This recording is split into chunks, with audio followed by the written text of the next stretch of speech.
Hello mga idol, welcome back sa aking channel.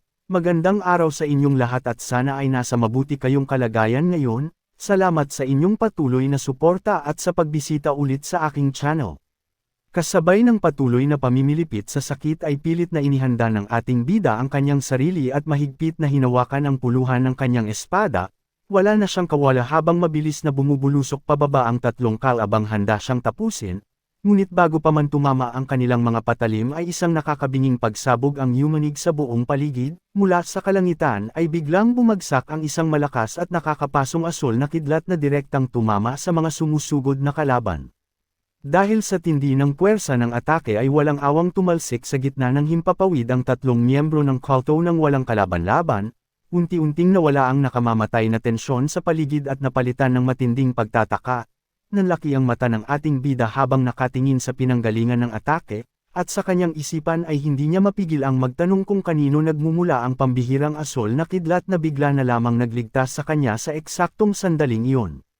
Agad na napatingala ang ating bida sa itaas ng kalapit na bubungan upang alamin kung sino ang nasa likod ng pambihirang atake. Doon ay tumambad sa kanya ang figure ng isang babaeng nakasuot ng itim na sombrero na matikas at kalmadong nakatayo sa gilid ng istruktura.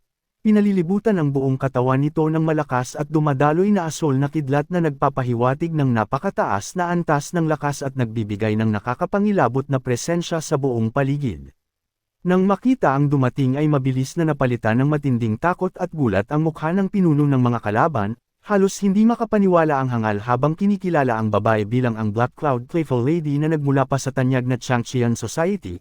Sa mga sandaling iyon ay unti-unti na niyang napagtanto na nakarating na pala sa kaalaman ng nasabing samahan ang kanilang lihim na operasyon kaya labis na kaba ang agad na bumalot sa kanyang buong pagkatao. Upang makabawi sa hindi inaasahang sitwasyon ay mabilis na kumuha ng isang maliit na silbato ang isa sa mga miyembro ng kulto at malakas itong hinaypan para magbigay ng hudyat. Kasunod ng matalim na tunog ay sunod-sunod na naglitawan ang iba pang mga tauhan ng kulto mula sa iba't ibang direksyon upang palibutan ang lugar. Mula sa itaas ng bubong ay tahimik lamang na pinagmamasdan ng Black Cloud Playful Lady ang mabilis na pagdami ng kanyang mga kalaban, batid ng pinuno ng kulto na hindi nila basta-basta matatalo ang babaeng ito kaya mabilis siyang nagdesisyon, nanlisik ang pulang mata ng hangal bago inutusan ang kanyang mga tauhan na abalahin ang dumating na banta dahil kailangan niyang unahin ang kanilang pangunahing misyon na hulihin ang ating bida. Agad na sumugod ang mga miyembro ng kulto patungo sa kinaroroonan ng Black Cloud Playful Lady. Sa halip na matakot ay nanatiling kalmado ang babae sa ibabaw ng bubong habang mabilis na inilabas ang kanyang espada na pinalilibutan ng matinding asul na enerhiya, bakas sa kanyang mga mata ang nakakakilabot at makapangyarihang liwanag ng kidlat na nagpapahiwatig na handa na siyang harapin ang lahat ng susubok na humadlang sa kanya. Sa isang kisap mata ay walang pangingiming inilunsad ng Black Cloud Playful Lady ang isang malakas at malawak na was-iwas ng kanyang espada. Kasabay ng pagyanig ng nakakapasong asul na kidlat ay walang awang hiniwa at pinatalsik ng kanyang atake ang lahat ng mga miyembro ng kulto na naglakas loob na sumugod sa kanya, sumirit ang dugo sa hangin habang sunod-sunod na tumalsik palayo ang mga kalaban na halos hindi man lang nakalapit sa kanyang pwesto, matapos ang nakakakilabot. At mabilis na paglipol na iyon ay magaan at kalmadong lumapag ang Black Cloud Playful Lady pabalik sa ibabaw ng bubong na tila ba walang anumang mabigat na nangyari. Mabilis at magaan na inihakbang ng Black Cloud Playful Lady ang kanyang paa na lumikha ng banayad na puwersa ng hangin sa bubungan. Nang makita ang eksaktong galaw na iyon ay agad na nanlaki ang mga mata ng ating bida sa tindi ng pagkagulat. Bago pa man makabawi ang mga kalaban ay muling rumagasa ang nakakapasong asul na kidlat na walang awang nagpatalsak sa kanilang hanay paakyat sa himpapawid ng walang kalaban-laban. Habang pilit na hinahabol ang kanyang hininga ay bahagyang pinagpawisan ang ating bida sa labis na pagkamangha. Sa kanyang isipan ay pilit niyang kinukumpirma ang kanyang nakita hanggang sa tuluyan siyang makasiguro na ang pambihirang pamamaraan ng babae na sumisira sa kanilang mga kalaban ay ang tanyag na Infinite Step. Habang patuloy na naghahasik ng bagsik ang Black Cloud Playful Lady gamit ang kanyang asul na kidlat ay muling namangha ang ating bida. Sa kanyang isipan ay lubos siyang nagtaka dahil malinaw niyang nakilala ang pambihirang galaw na iyon bilang ang tanyag na footwork ng Namcheon Palace kaya hindi niya lubos maisip kung paano ito natutunan ng nasabing babae. Ngunit dahil sa panandaliang paglipat ng kanyang atensyon ay hindi niya agad namalayan ang isang malaking panganib na papalapit. Sa isang iglap ay biglang sumulpat sa kanyang likuran ang pinuno ng kulto na naglalabas ng napakabigat at nakakakilabot na presensya.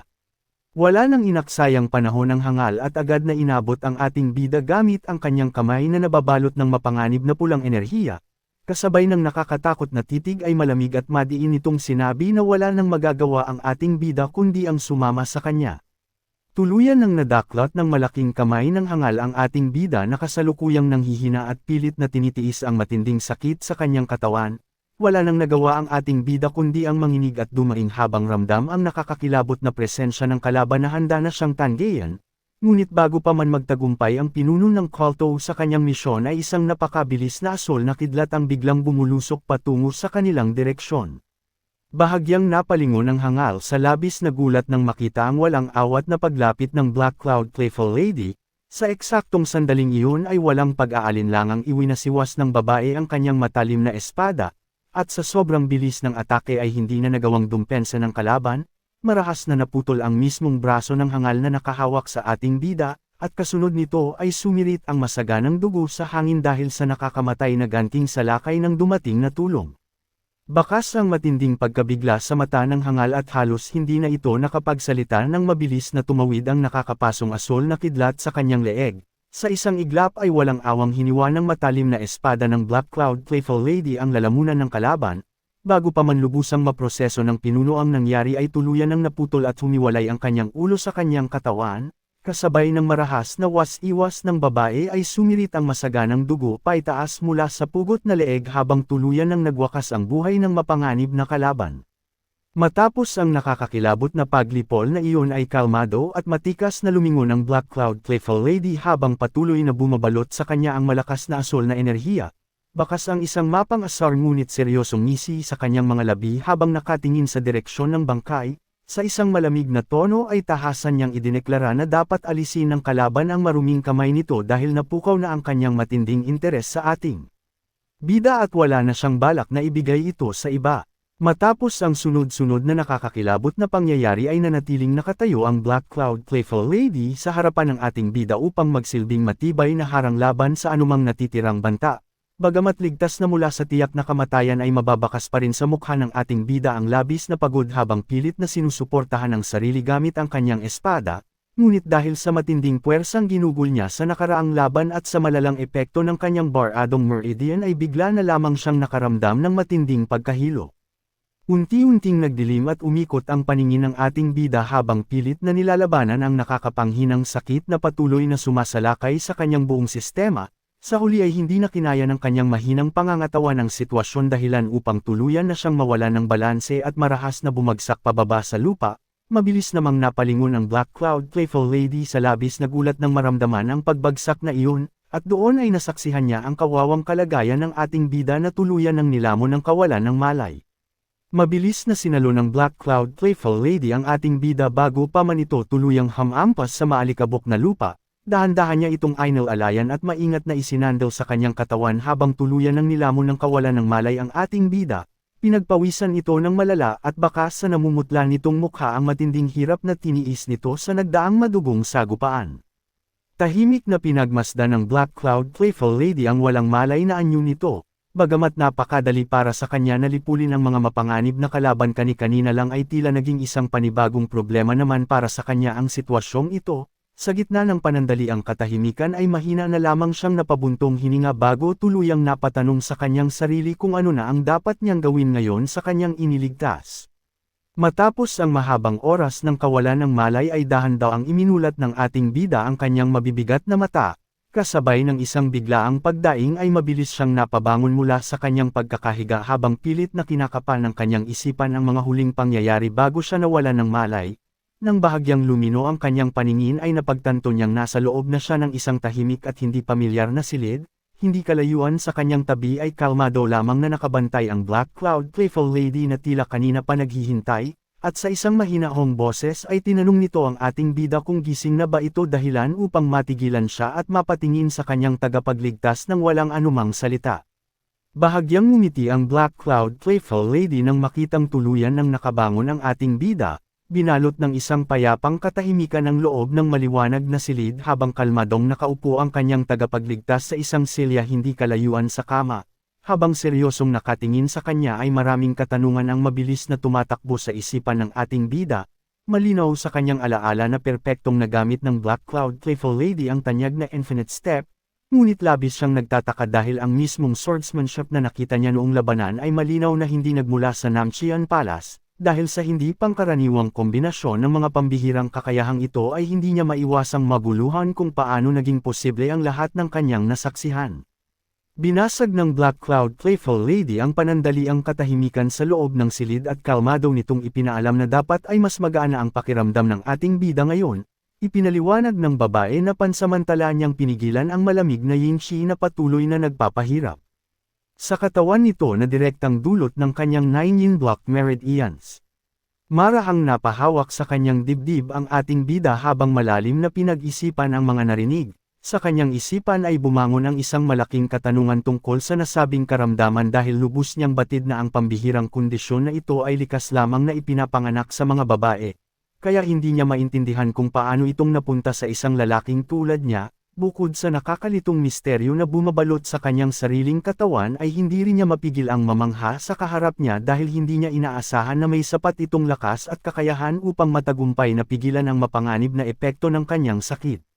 Habang tahimik na nakatingin sa kanyang tagapagligtas ay pilit na tinatasa ng ating bida ang tunay na pagkakakilanlan nito, batay sa boses na kanyang narinig ay nahinuhan niya na ang babae ay nasa edad na ng isang late-stage rising star, isang bagay na mas lalong nagpamangha sa kanya dahil lubos na pambihira ang napakataas na antas ng martial arts na ipinamalas nito noong labanan. Nabasag ang panandaliang katahimikan nang biglang magsalita ang Black Cloud Playful Lady at miyenhing humingi ng paumanhin dahil tila nakalimutan niya ang kanyang tamang pag-uugali bilang isang bisita.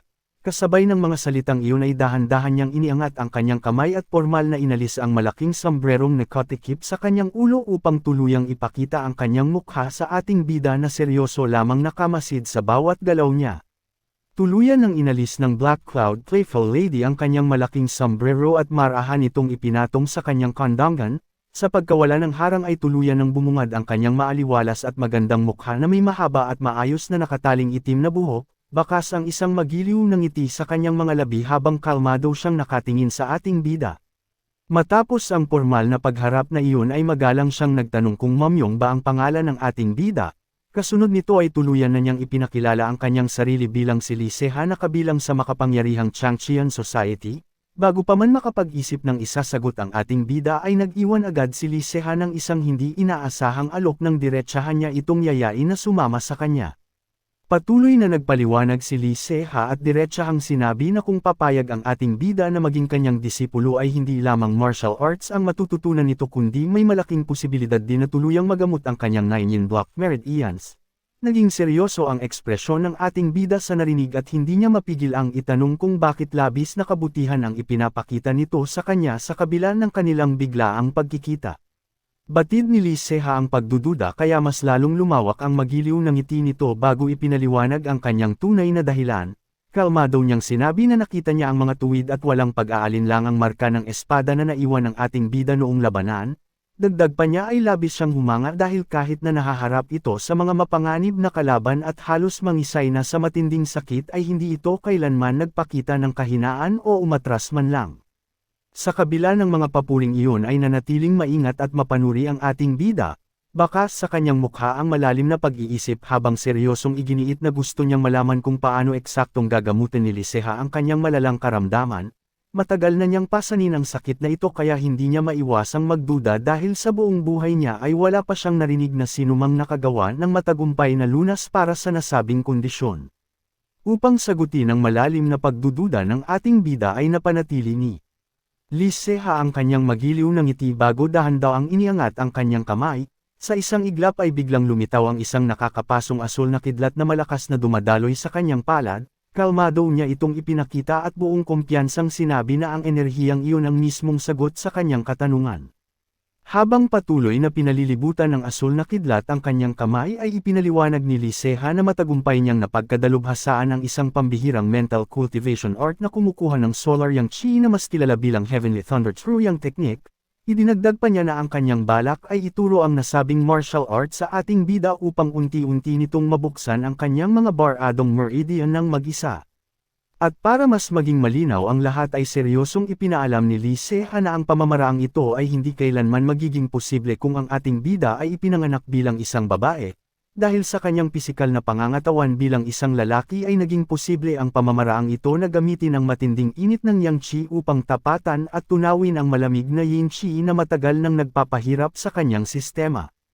Habang malalim na nag-iisip ay napagtanto ng ating bida na tama ang sinasabi ni Lee Se-ha, sa kanyang isipan ay batid niyang ang kanyang 9 block meridians ay hindi basta-basta malulunasan sa pamamagitan lamang ng pag-aaral ng isang martial art na nakabatay sa Yang. Alam niya na ang bilis ng pag-ipon ng malamig na Yin Qi sa kanyang katawan ay lubhang mas mabilis kaysa sa pagbuo ng Yang Qi, dahil dito ay may malaking panganib na kung magiging padalos-dalos siya sa pagkontrol ng kanyang enerhiya ay tiyak na maaga siyang mamamatay dahil sa nakakamatay na pagsasalpukan ng Yin at Yang sa loob ng kanyang sistema. Sa kabila ng mga pangambang ito ay patuloy na nagpaliwanag si Lee Se-ha nang may magiliw at punong-puno ng pag-asang ngiti sa kanyang mga labi. Idiniin niya na malaki ang kaibahan ng sitwasyon dahil ang ating bida ay isang lalaki. Kalmado niyang ipinaalam na kung gagamitin ng ating bida ang kanyang likas na Yang Qi upang palaguin ang Solar Yang Qi sa tulong ng Heavenly Thunder True Yang Technique at sasabayan pa ito ng mga pambihirang spiritual elixir ay mayroon itong malaking pag-asa na tuluyan ng mapagtagumpayan at magamot ang malalang epekto ng kanyang 9 block meridians. Habang seryosong nakikinig ay napagtanto ng ating bida sa kanyang isipan na hindi isang kalokohan ang mga tinura ni Lee Se-ha, batay sa pambihirang lakas ng asul na kidlat na ipinamalas nito kanina sa labanan ay walang pag-aalinlangang naisip niya na ang Heavenly Thunder True Yang Technique ay walang duda na isang napakalakas at natatanging antas ng martial arts. Bukod pa rito ay malalim na nag-isip ang ating bida tungkol sa kanyang sariling kalagayan. Batid niyang isang napakalaking hadlang ang kanyang kasalukuyang kondisyon ngunit kung sakaling mapagtagumpayan niya ito at tuluyang masipsip ang natitirang enerhiya na nakulong sa loob ng kanyang mga baradong meridian ay magiging isa itong napakatibay na pundasyon, ang kapangyarihang ito ang siya niyang gagamitin upang higaitan pa ang pinakamataas na antas ng lakas na naabot niya noong kanyang nakaraang buhay. Ngunit sa kabila ng lahat ng nakakaganyak at magagandang posibilidad na ito ay mayroong isang mas mahalagang bagay na patuloy na bumabagabag sa kanyang isipan dahilan upang palihim siyang mapatingin at magmasid sa direksyon ng kanyang kaharap. Matapos ang malalim na pag-iisip ay tuluyan ng inilabas ng ating bida ang katanungang patuloy na bumabagabag sa kanyang isipan. Seryoso siyang tumingin kay Lee Se-ha at diretsahang nagtanong kung bakit labis nitong nais na kunin bilang disipulo ang isang hamak na utusan na. Ngayon lamang nito nakilala, sa halip na magtaka ay isang banayad at makahulugang ngiti lamang ang sumili sa mga labi ni Lee Se-ha. Matapos ang sandaling katahimikan ay ibinalik niya sa alaala ang mga matapang na salitang binitawan ng ating bida noong kalagitnaan ng madugong labanan.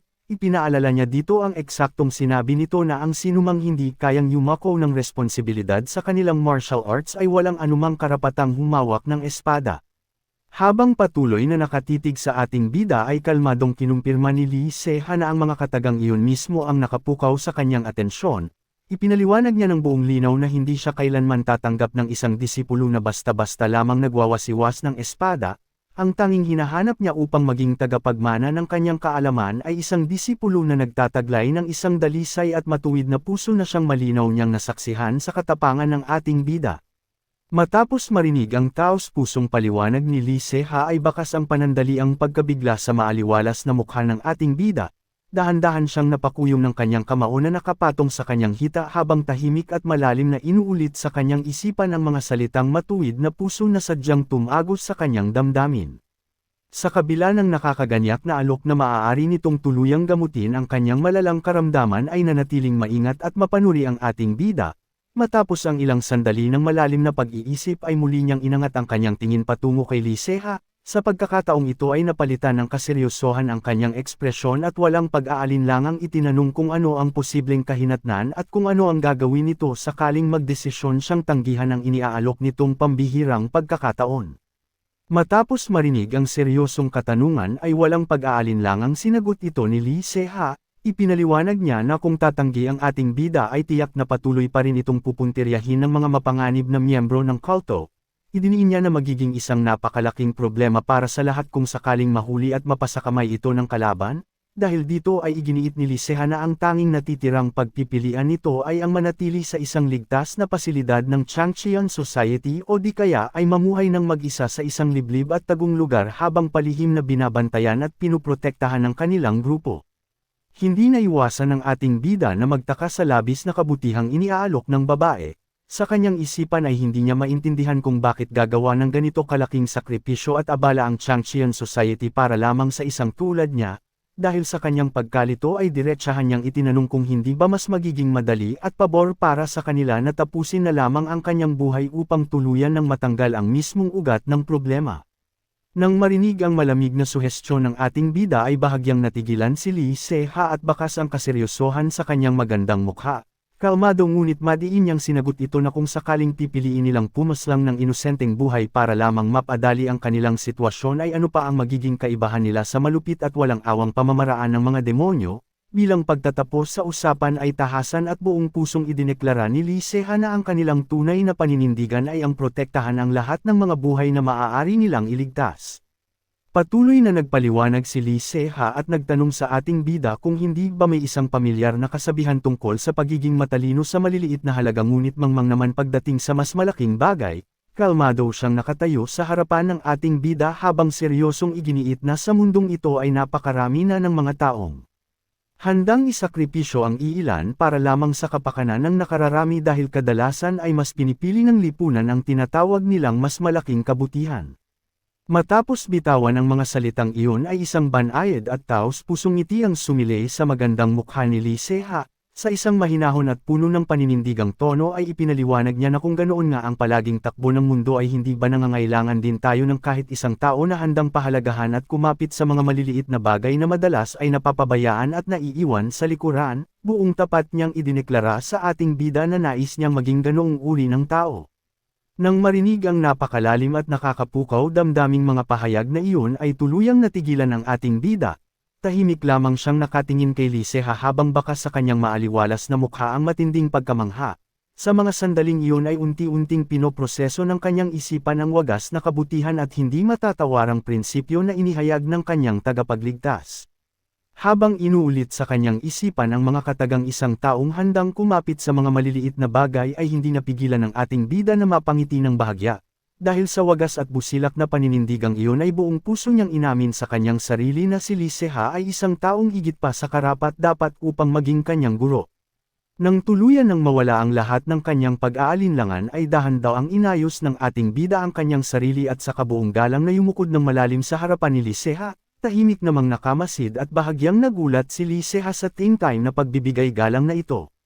Habang nananatiling nakayuko ay formal at mahinahong nagsalita ang ating bida, buong pagpapakumbaba siyang humingi ng tawad kay Liceha at tahasang inamin na naging labis siyang maingat dahilan upang pagdudahan niya ang biglaang alok at wagas na kabutihan nito kani-kanina lang. Matapos marinig ang tapat na paghingi ng tawad ng ating bida ay isang maaliwalas na ngiti ang sumilay sa mukha ni Liceha. Mahinahon niyang sinabi na lubos na niyang naiintindihan ang naging pananaw nito kaya inusisan niya kung tuluyan na ba itong nakabuo ng isang matibay na desisyon. Walang anumang bahid ng pag-aalinlangan sa mukha ng ating bida habang seryosong nakatingin sa kanyang kaharap. May bakas ng matatag na ngiti sa kanyang mga labi ng buong tapang niyang sagutin si Liceha na nakahanda na siyang sumunod at maging disipulo nito. Bakas ang tuwa at kagalakan sa mukha ni Liceha nang marinig ang pinal na sagot ng ating bida. Kalmado siyang nakatayo habang pinupuri ito at sinabing malinaw na pinag-isipang mabuti ng ating bida ang ginawa nitong malaking desisyon para sa kanyang kinabukasan. Matapos tanggapin ng ating bida ang alok ay nagpatuloy sa pagsasalita si Liceha. Sa isang nag-aalangan ngunit mahinahong boses ay tinanong niya ang ating bida kung mayroon ba itong ibang pangalan bukod sa Mamyong dahil tila hindi siya lubos na komportable o pabor na gamitin ito. Napayuko na lamang ang ating bida habang malalim na napaisip dahil sa narinig na tanong. Sa loob ng kanyang isipan ay hindi niya mapigil ang menes nang maalala ang walang hiyang si Dietsam na siyang nagbigay at patuloy na tumawag sa kanya sa pangalang Mamyong. Upang ipaliwanag ang kanyang tunay na dahilan ay naging seryoso ang ekspresyon ni Liceha. Ipinaalam niya sa ating bida na para tuluyang makaiwas at maligaw ang patuloy na pagtugis ng mga mapanganib na miyembro ng demonic cult ay kinakailangan nitong magkaroon ng isang panibagong pangalan na magsisilbing bagong pagkakakilanlan nito. Habang nakatungo ay malalim at tahimik na nag-isip ang ating bida tungkol sa panibagong pangalan na kanyang gagamitin. Sa kanyang isipan ay nanatiling matatag ang kanyang paninindigan na kahit sa kasalukuyang buhay na ito ay kailangan niyang ipagpatuloy at dalhin ang malaking karangalan ng Namchian Palace. Dahil sa malalim na rason na ito ay napagpasyahan niyang piliin ang apelyidong Namgang bilang isang mataas na pagpupugay sa Namchian Palace at sa lahat ng mga naging tapat na disipulo nito. Matapos makapili ng apelyido ay mabilis na pumasok sa kanyang alaala ang malupit at walang awang Sun Moon Demon Cult na naging sanhi ng kanyang trahedya, dala ng isang matinding determinasyon na tapusin ang lahat ng mga misyon na hindi niya nagawang tapusin sa kanyang nakaraang buhay ay napili niya ang pangalang June na direktang nangangahulugang tapusin. Habang abala ang ating bida sa kanyang malalim na pag-iisip ay napansin ito ni Liseha kaya magiliw itong nagsalita at nag-alok na tulungan siya kung sakaling wala pa itong napipiling magandang pangalan. Ngunit bago pa man makapagbigay ng anumang suhestyon si Liseha ay buong tapang at walang anumang pag-aalinlangang isinawikan ng ating bida ang kanyang panibago at opisyal na pangalan bilang Namgang June. Upang formal na ipaalam ang kanyang naging desisyon ay inangat ng ating bida ang kanyang paningin at seryosong humarap kay Liseha, taglay ang isang buo at matatag na paninindigan sa kanyang boses ay formal niyang idineklara na mula sa sandaling iyon ay ang kanyang magiging bagong pangalan ay Namgang June. Matapos marinig ang napiling pangalan ay bahagyang natigilan si Liseha, inilagay niya ang kanyang kamay malapit sa kanyang baba habang tahimik na inuulit-ulit sa kanyang isipan at sa kanyang mga labi ang pangalang Namgang June upang pakinggan kung gaano ito kaangkop para sa kanyang bagong disipulo. Hindi nagtagal ay isang malawak at maaliwalas na ngiti ang tuluyang sumilay sa magandang mukha ni Liseha, bakas ang lubos na pagsang-ayon at kagalakan sa kanyang ekspresyon ng masayang ipaalam nito sa ating bida na hindi masama at sadyang napakaganda ng napili nitong bagong pagkakakilanlan. Matapos ang kanilang pag-uusap ay dahan-dahang inayos ng ating bida ang kanyang posisyon sa ibabaw ng higaan, kahit pa nakaramdam ng kaunting sakit at kirot sa kanyang katawan ay pilit siyang gumalaw upang pamwesto ng maayos. Lumuhad siya ng formal habang seryosong nakaharap kay Liseha na tahimik lamang na nakamasid sa kanyang mga kilos. Sa isang formal at buong paggalang na tono ay time na nagsalita ang ating bida, ipinakilala niya ang kanyang sarili bilang ang disipulong si Namgang June. Kasabay ng mga katagang iyon ay dahan-dahan siyang yumuko ng napakalalim hanggang sa lapat na lapat ang kanyang mga kamay sa kama upang opisyal at tapat na ibigay ang kanyang pinakamataas na pagpupugay kay Liseha bilang kanyang bagong guro. Nang makita ni Liseha ang pagyuko ni Namgang June ay isang matamis at malugod na ngiti ang namutawi sa kanyang mga labi bilang pagtanggap sa pagkilala sa kanya bilang guro. Nanatiling nakayuko ang ating bida habang buong pagpapakumbabang hinihintay ang magiging tugon ng kanyang guro sa kanyang formal na pagbati. Sinagot ni Liseha ang pagbati ng ating bida sa pamamagitan ng pagtawag sa kanya bilang kanyang disipulo. Pagkatapos ay sinimulan ni Liseha na magsalita tungkol sa isang bagay na bagaman tila biglaan para sa kanilang dalawa ay mahalagang talakayin sa mga sandaling iyon. Puno ng matinding sigla at walang pag-aalinlangang ipinahayag ni Liseha ang kanyang kagustuhan na simulan na agad ang martial arts training ni Namgang June. Ang biglaang enerhiya ni Liseha ay nagdulot ng malaking sorpresa sa ating bida, dahil sa bilis ng mga pangyayari ay hindi agad nakaproseso ang isipan ni Namgang June sa narinig, bakas sa mukha ng ating bida ang matinding pagkabigla at pagkalito na. Tila hindi makapaniwala sa agarang pagsisimula ng kanyang pagsasanay kaya napatanong na lamang siya ng pardon. Sa loob ng isang payapang kapaligiran ay nagsimula na ang paghahanda para sa pagsasanay ni Liseha at Namgang June. Ipinaliwanag ni Liseha na ang pundasyon ng lahat ng martial arts ay nagsisimula sa malalim na pag-unawa sa mga formula na nakatala sa isang sinaunang aklat. Habang nakapako ang atensyon sa librong nasa kanilang harapan ay seryosong nagtanong si Liseha sa ating bida kung maaari na ba nilang simulan ang pag-aaral sa formula ng Heavenly Thunder Troyang Technique.